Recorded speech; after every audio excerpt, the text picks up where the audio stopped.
एक समय की बात है। एक राज्य में एक प्रतापी राजा राज करता था।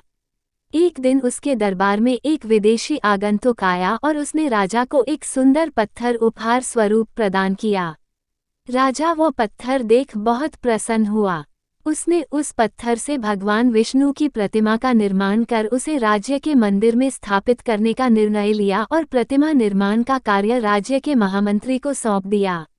महामंत्री गांव के सर्वश्रेष्ठ मूर्तिकार के पास गया और उसे वो पत्थर देते हुए बोला, महाराज मंदिर में भगवान विष्णु की प्रतिमा स्थापित करना चाहते हैं। 7 दिवस के भीतर इस पत्थर से भगवान विष्णु की प्रतिमा तैयार कर राजमहल पहुंचा देना। इसके लिए तुम्हें 50 स्वर्ण मुद्राएं दी जाएंगी। 50 स्वर्ण मुद्राओं की बात सुनकर मूर्तिकार खुश हो गया और महामंत्री के जाने के उपरांत प्रतिमा का निर्माण कार्य प्रारंभ करने के उद्देश्य से अपने औजार निकाल लिए।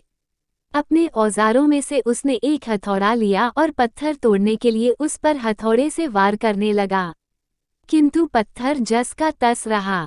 मूर्तिकार ने हथौड़े के कई वार पत्थर पर किए, किंतु पत्थर नहीं टूटा।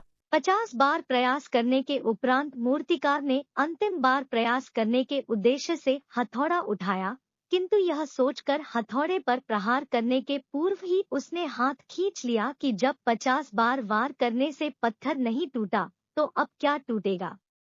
वह पत्थर लेकर वापस महामंत्री के पास गया और उसे यह कह वापस कर आया कि इस पत्थर को तोड़ना नामुमकिन है, इसलिए इससे भगवान विष्णु की प्रतिमा नहीं बन सकती। महामंत्री को राजा का आदेश हर स्थिति में पूर्ण करना था, इसलिए उसने भगवान विष्णु की प्रतिमा निर्मित करने का कार्य गांव के एक साधारण से मूर्तिकार को सौंप दिया।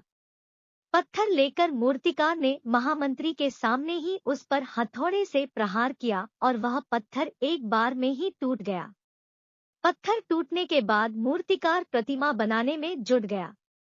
इधर महामंत्री सोचने लगा कि काश पहले मूर्तिकार ने एक अंतिम प्रयास और किया होता तो सफल हो गया होता और 50 स्वर्ण मुद्राओं का हकदार बनता। सीख।